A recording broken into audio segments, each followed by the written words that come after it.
Alors Xavier, ça c'est un drone qui est bricolé. Oui. Je travaillais avec des images satellites il y a longtemps avec Quantix, mais c'était des images extrêmement chères. Donc j'ai eu l'idée de me bricoler un drone. J'ai acheté des morceaux un peu partout autour de la planète pour bricoler ça, de façon à accéder à des images aériennes de mes parcelles pour pas cher, parce que les satellites étaient vraiment absolument inabordable pour un agriculteur comme moi. Donc il y a eu pas mal d'écueils, il y a eu beaucoup de crash, des essais, et puis bon, il arrive à fonctionner quand même et on obtient des résultats sympas. Mais ça veut dire qu'il peut voler de façon autonome? Oui, on peut programmer un vol.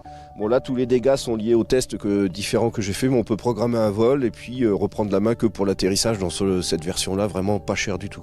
Oui, parce que c'est vrai que les images satellites coûtent cher, des fois 8 000 € l'image, c'est bien ça? Oui, lorsque je travaillais avec les images Spot, la société avec laquelle je travaillais, les images coûtaient 8 000 € pour un carré de 60 km sur 60, ce qui est un modèle économique extrêmement complexe à rentabiliser. Donc c'est assez inaccessible pour le commun des agriculteurs que je suis au jour d'aujourd'hui. Mais la révolution, c'est que vous avez trouvé une source d'images satellites gratuite et de précision.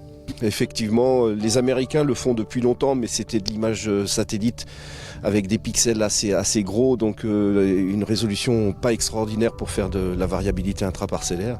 Au jour d'aujourd'hui, l'Agence spatiale européenne propose des images des satellites Sentinelle qui offrent une résolution exceptionnelle à 10 mètres, qui permettent de faire un travail très intéressant. Et du coup, le drone, il reste un peu au garage.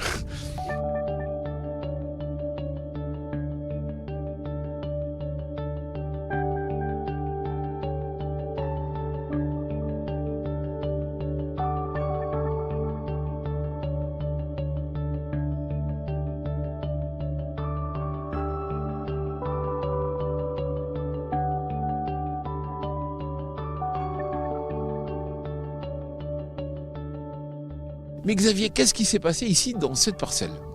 Alors sur cette parcelle de colza qui fait 5 hectares, il y a 1,5 hectare de dégâts liés à des gibiers. C'est du faisan lors de la levée qui vient manger le colza malheureusement. Donc j'ai pu détecter apprécier tout du moins ces dégâts avec le drone, mais encore plus avec l'imagerie satellitaire.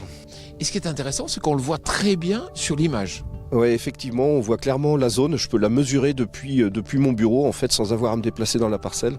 On peut la mesurer automatiquement pour déterminer la surface de dégâts réels.